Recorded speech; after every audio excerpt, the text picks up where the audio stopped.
대한민국 근현대사를 성경적 세계관으로 알리고 전하는 대한역사문화원의 한국 근현대사 발효하기 특강입니다. 자유를 위해 싸우다. 세 번째 이야기. 외교 독립운동으로 대한의 독립을 이끈 이승만 박사의 이야기입니다. 이승만 박사는 교육과 언론을 통해 교민들을 계몽하는 일에 전념했습니다. 그러는 동안 막역지우였던 이 박사와 박용만은 점점 원수가 되어가고 있었습니다. 바로 독립의 방법론이 문제였습니다. 이승만 박사는 독립을 위해 먼저는 동포들이 지식과 실력을 갖추는 것과 미국과 같은 강대국가의 외교를 통해 그들의 힘을 빌려야 한다는 생각을 가지고 있었습니다. 하지만 박용만은 군대를 양성해 무력으로 일본과 맞서야 한다는 생각이 확고했습니다. 이렇게 하와이에는 대한의 독립을 두고 이승만 박사의 외교 독립론과 박용만의 무장 투쟁론이 팽팽한 대립구도로 형성되었습니다. 이승만 박사가 박용만의 무장투쟁론을 반대한 데에는 여러 이유가 있었지만 그중 가장 중요한 이유를 꼽자면 1818년 제정된 미국의 중립법 때문이었습니다. 그 내용의 일부를 요약하면 다음과 같습니다. 첫째, 미국과 평화 관계에 있는 외국 군주의 영토나 지배자를 목표로 그곳에서 수행하려는 어떠한 군사적 원정이나 계획을 시작하거나 착수하거나 그 수단을 제공하거나 준비하는 자는 유죄이다. 둘째, 미국 관할 내에서 외국 군주, 식민지, 지역 또는 국민에 봉사하기 위한 임관을 수락하거나 이의사령을 한 모든 미국 시민은 중한 범죄를 범한 것으로 간주한다. 셋째, 모병하거나 스스로 입대하거나 입대할 의도로 관할권을 벗어나는 타인을 고용하거나 구하려는 자는 유죄이다. 넷째, 어떤 선박의 장비를 갖춰 무장시키는 자, 이를 시도하는 자, 또는 설비하거나 개조하거나 무장하는 데 고의적으로 관여하는 자는 유죄이다. 다섯째, 이러한 군함, 순양함, 기타 무장 선박의 화력을 증강시키는 자, 증대되거나 증강하도록 조달하는 자, 또는 증대시키거나 증강시키는 데 고의로 관여한 자는 유죄이다. 여섯째, 세관원은 명백히 군사 목적으로 건조됐거나 장비를 갖춘 모든 선박은 압류한다. 당시 일본은 미국과 평화 관계였습니다. 그런데 일본을 공격하기 위한 군대를 미국 영토에서 양성한다는 것은 우리 동포들을 위험에 빠뜨리는 일이었던 것입니다.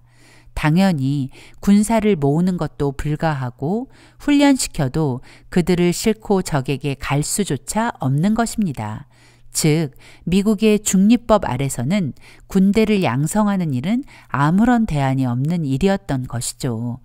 박사학위 논문의 주제가 전시 중립이었던 이승만 박사는 중립법의 내용과 미국 내 무장 독립군 창설의 위험성을 누구보다 잘 알고 있었기 때문에 박용만의 무장 투쟁론을 지지할 수 없었던 것입니다. 이승만 박사는 이렇게 말합니다. 얼마 안 되는 무력을 써버려 장래의 원기를 다 탕비해 놓고 앉아 만리같이 창창한 독립운동의 길을 어찌 하고자 하느뇨. 독립운동은 열정이나 의지로 하는 것이 아니다. 우리는 독립을 위해 싸우는 출발점에 있다. 앞으로 독립을 위해 긴 싸움을 해야만 한다. 열정만 앞세워 준비 없이 덤벼들면 결국은 독립을 얻을 수 없다는 말입니다. 당시의 국제 정세를 고려하면 이 박사의 주장이 대한의 독립의 가장 현명한 방법이라는 것이 확실해지면서 많은 한인 동포가 이 박사와 마음을 같이 하게 되었습니다. 하와이 한인 사회가 이런 갈등을 겪는 사이 세계 정세는 1차 세계대전의 막바지에 다다르게 되었습니다. 1차 세계대전이 끝나기 약 10개월 전인 1918년 1월 미국 대통령 우드로 윌슨은 미 의회 연두교서 연설에서 세계 평화를 위한 14개 조항을 발표했습니다. 그 내용을 요약하자면 이제껏 강대국들이 식민지를 점령하고 점령한 나라의 경제를 좌지우지하는 상황이었다는 것을 지적하면서 이제는 식민지 구조를 해체하고 국제 통상을 확대하는 새로운 국제 질서를 만들자는 것입니다. 그러면서 그 새로운 국제 질서를 위해서 민족 자결주의 원칙을 제시한 것입니다. 각 민족은 자신의 정치적 운명을 스스로 결정하며 외부의 간섭을 받지 않아야 한다. 식민 지배를 당하던 약소 민족들은 윌슨의 민족 자결주의를 자유를 되찾을 신호탄으로 여겼습니다.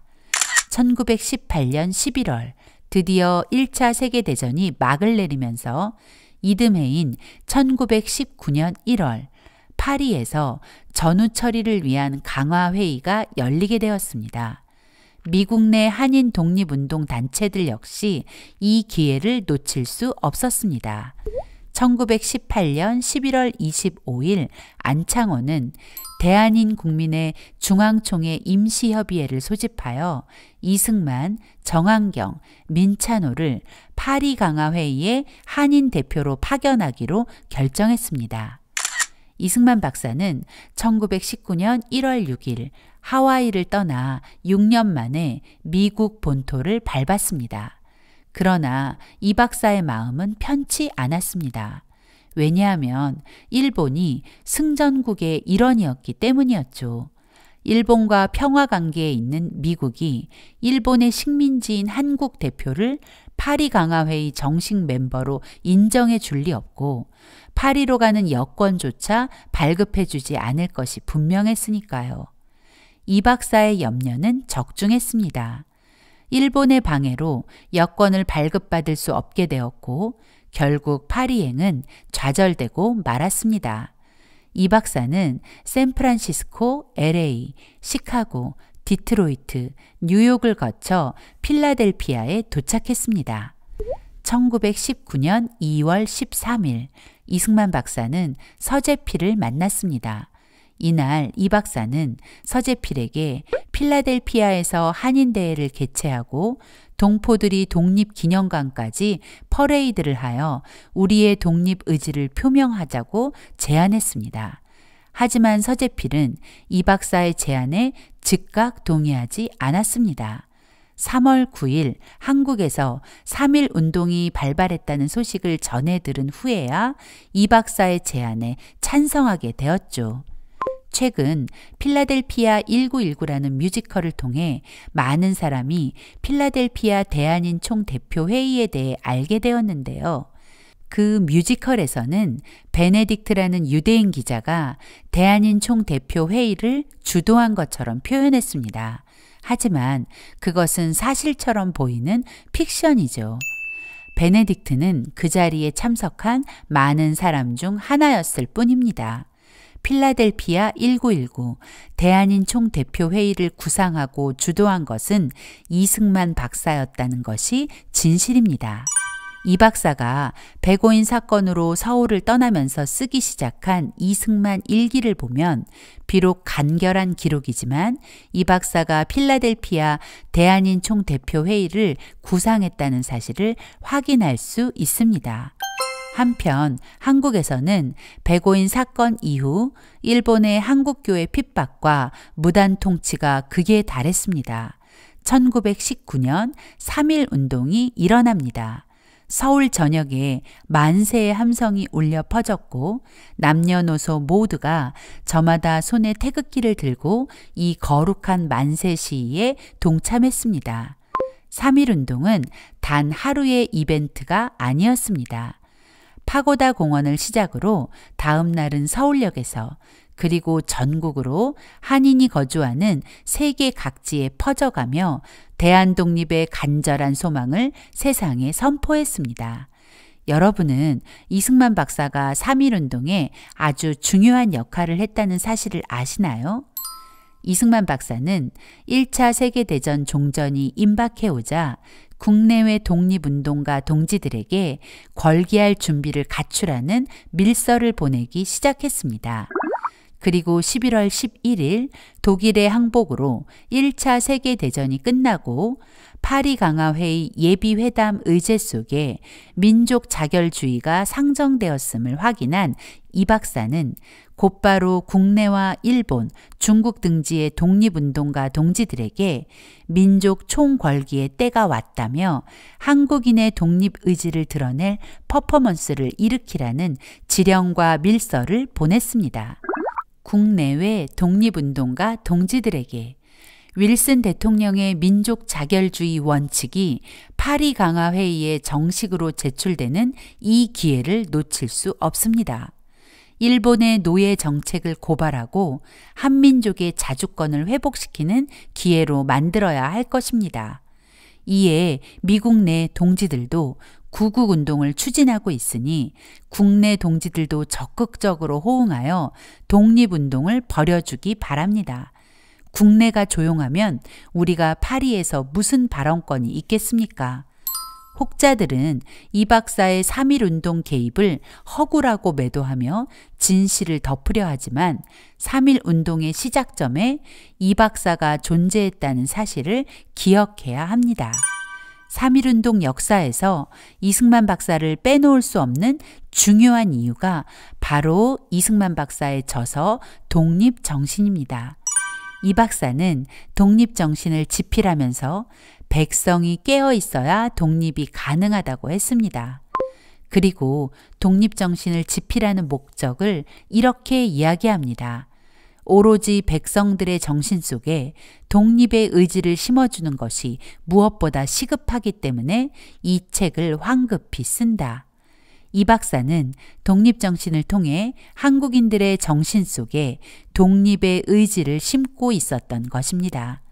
이승만 박사의 독립정신은 대한의 독립을 위해 예비된 안내서였고 3.1운동의 출발점이었습니다. 미국에서 한인대회를 준비하고 있던 이승만 박사는 3.1운동 소식을 전해 듣고 대한인 총대표회의의 개최를 서둘렀습니다. 미 동부 필라델피아에서 열린 이 대회는 대한인 총대표회의라는 이름으로 1919년 4월 14일부터 16일까지 3일 동안 진행되었습니다. 필라델피아의 거리로 나온 한인 동포들은 대한의 비전은 미국과 같은 기독교 자유국가, 일본은 우상숭배의 나라, 그러므로 미국은 우리를 도우라라고 외치며 우리의 독립 열망과 그 정당성을 표명했습니다. 3.1운동 이후 곳곳에서 대한의 독립을 도모하려는 임시정부가 세워졌습니다. 임시정부 중 가장 처음 수립된 노령 임시정부, 4월 11일에 수립된 상해 임시정부, 그리고 이승만 박사를 집정관 총재로 임명하고 민주공화국의 형태를 갖춰 출발한 최초의 임시정부 한성정부를 비롯해 적지 않은 임시정부가 생겨났고, 그렇게 1919년 9월 11일 모든 임시정부를 하나로 통합한 대한민국 임시정부가 탄생했습니다. 대한민국 임시정부는 대통령의 이승만 박사, 국무총리의 이동희가 지명되어 임정활동을 시작했습니다. 이승만 박사는 임시정부 대통령이 되었지만 외교적 독립운동을 위해 임정이 수립된 직후 바로 상해에 가지는 못했고 1920년 12월에야 대한민국 임시정부에 합류하게 되었습니다.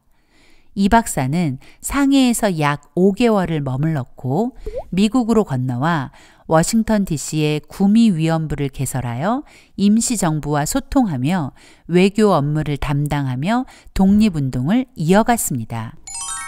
한인 동포들의 독립운동 역사 속에는 두 가지 독립 노선이 팽팽히 대립하고 있었는데 바로 외교 독립과 무장투쟁 노선입니다. 두 독립 노선이 어떤 결과를 가져왔는지 잠시 살펴보겠습니다. 1920년 초반까지 독립을 위해 싸우던 독립군의 수는 가장 강력한 병력을 가졌을 때가 약 3,000에서 5,000명 정도였고, 그마저도 훈련도 제대로 못 받은 의병 수준이었죠.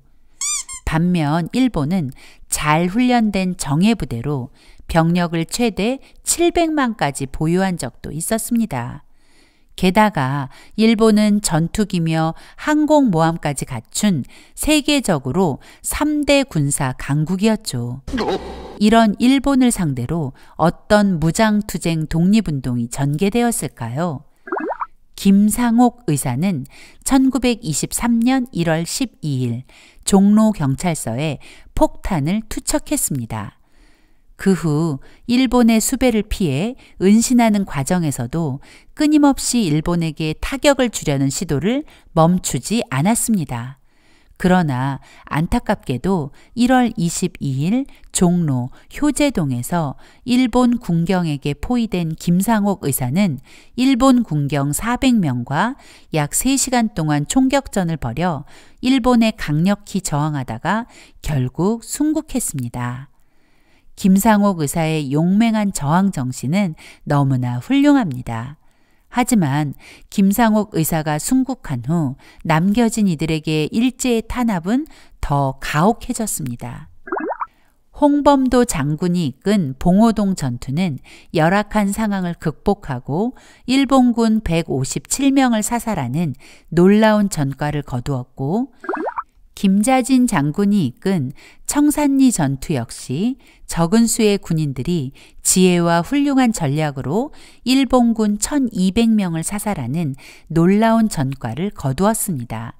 만약 영화로 이런 장면들을 봤다면 우리는 가슴이 뭉클해지는 감동이 있었을 것입니다. 그런데 문제는 이런 승리 이후 일제의 보복 학살이 이어졌다는 것입니다. 청산리 전투로 1200명의 군사를 잃은 일본은 당시 많은 한인이 거주하던 간도 지역에서 보복 학살을 자행했습니다. 이 사건을 간도 참변이라고 합니다. 일제는 1920년 10월 9일부터 약 4개월 동안 간도 지역에 살고 있던 한인들 약 3만여 명을 학살했다고 추정됩니다. 특히 1920년 10월 9일부터 11월 5일까지 약 27일 동안 한 달도 안 되는 기간에 약 3,000명이 넘는 사람이 학살당했다고 하니 승리에 비해 돌아온 결과는 너무 끔찍했습니다. 청산리 전투 이후 독립군들은 대한독립군단을 조직하게 됩니다. 이제 전열을 가다듬고 다시 일본과 맞서기 위해 하나로 힘을 합할 필요가 있었기 때문입니다.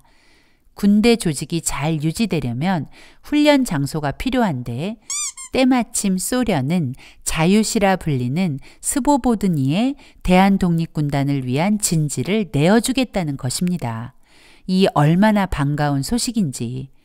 대한독립군단 약 3,500명은 1921년 1월부터 3월 사이에 자유시의 집결을 완료했습니다.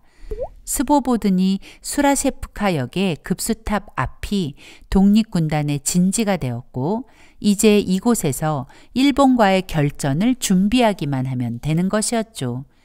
그리고 3개월이 지난 6월 28일 소련은 새 무기를 지급해 줄 테니 무장을 해제하라는 석연치 않은 제안을 해왔습니다. 뭔가 찜찜하긴 하지만 독립군단은 대부분 무장을 해제하기 시작했습니다. 그날 오후 4시경 소련 붉은 군대는 30여 문의 기관총으로 스보보드니 수라세프카역 급수탑 아래 독립군단의 진지를 아수라장으로 만들었습니다. 무장한 소련 붉은 군대와 함께 독립군단을 공격한 것은 고려공산당 이르쿠츠크파 오하묵의 자유대대였다는 것이 우리를 더 경악하게 만듭니다. 공산주의가 바로 그런 것입니다. 급수탑 아래 독립군 진지 양옆으로는 무장한 소련 붉은 군대와 고려공산당 자유대대가, 그리고 진지 앞뒤로는 철로와 제야강이 독립군단의 퇴로를 막고 있었습니다. 독립군단 3,500명 중 960명이 그 자리에서 죽임을 당했습니다. 그리고 약 2,000명은 제야강에 빠져 죽거나 실종되고 포로가 되었습니다.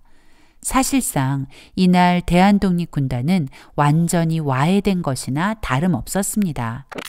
역사는 이 잔인한 학살을 자유시 참변이라고 부릅니다. 1921년 6월 28일 스보보드니 시에서 일어난 자유시 참변은 일본과 비밀 합의를 맺은 소련 공산당과 이르쿠츠크 한인 공산당에 의해 대한독립군단이 몰살당한 사건입니다. 일본은 간도 참변으로 만족하지 못하고 또 다른 보복을 구상했고 일제의 돈을 받은 소련의 붉은 군대는 이르쿠츠크 한인 공산당을 끌어들여 대한독립군단을 자유시로 유인해 잔인한 만행을 저지른 것입니다.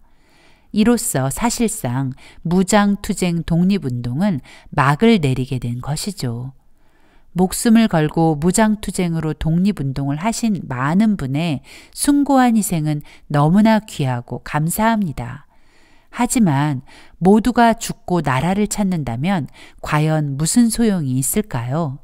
국민이 있어야 나라의 독립이 의미가 있는 것 아닐까요?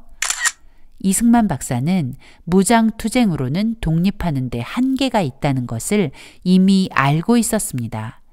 그래서 외교 독립만이 유일한 독립의 길이라 확신했죠. 일본을 상대로 무장투쟁을 벌인다는 것은 공연한 힘의 낭비입니다. 우리는 일본을 압박할 수 있는 강대국, 미국을 상대로 일제의 부당성과 우리의 독립 열망을 전하여 독립을 얻어내야 합니다.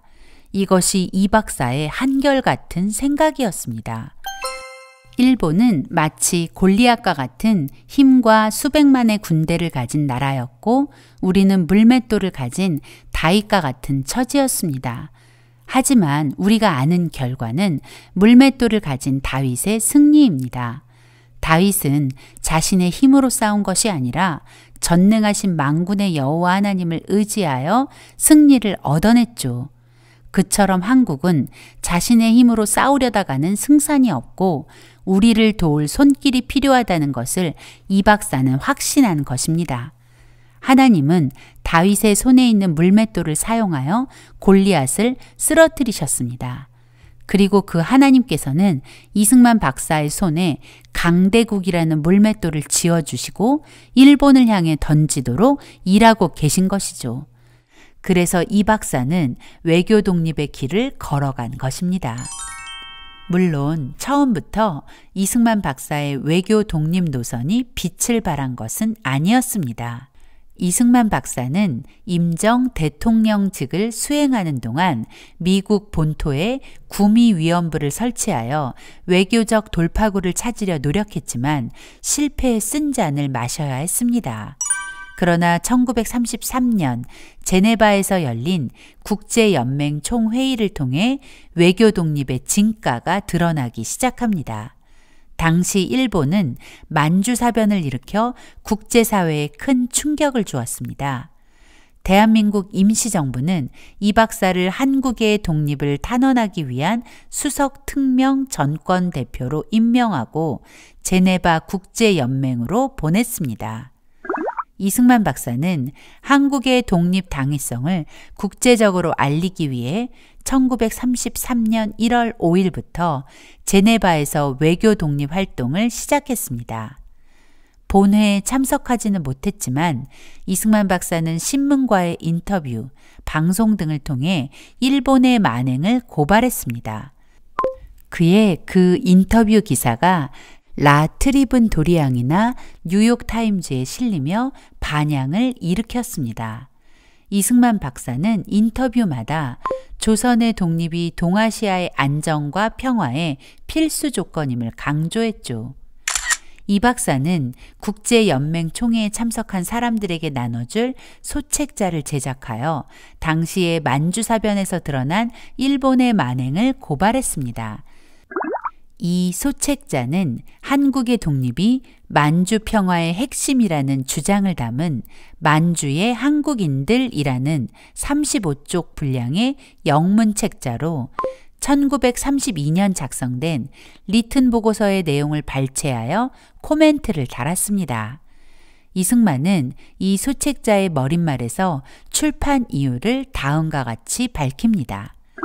이 소책자의 목적은 중국과 일본 간의 갈등에 대한 의사결정을 하기 위해 국제연맹회의에 참가한 각국 대표, 언론, 그리고 억압받는 사람들에 의해 정의의 편에 서고자 하는 모든 사람과 단체들이 극동의 문제에 대해 올바른 해결책을 마련하는 데 중요한 쟁점이라고 리튼 보고서가 지적한 한인 문제에 주의를 기울이도록 합니다. 이 박사는 국제연맹 사무국으로 하여금 각국 대표들에게 이 책자를 배포하도록 하는 한편 관련된 언론 인터뷰도 적극 수행하며 국제연맹 회원국 대표들과 미국, 유럽 기자들을 상대로 일본의 침략성을 고발했습니다. 결국 일본은 3월 27일 국제연맹 탈퇴를 선언하게 되었습니다. 이승만 박사가 제네바에 머무는 동안 이 박사 개인에게도 아주 중요한 일이 일어났죠. 바로 평생의 반려자 프란체스카 도너 양과의 만남입니다. 두 사람은 이듬해 부부가 되었고 프란체스카 여사는 이 박사의 아내이자 친구이며 조력자 그리고 이 박사 전담 타이피스트로 이 박사를 도왔습니다. 대한의 독립은 무장투쟁으로 이루어낸 것이 아닙니다. 외교 독립이 가져다준 선물이었죠. 3.1운동, 필라델피아 대한인 총대표회의, 그리고 독립운동의 모든 현장에 이승만 박사의 눈물과 노력이 녹아있다는 것을 기억해야 합니다. 그리고 이 모든 일이 우연이 아닌 하나님의 섭리임을 깨닫길 바랍니다.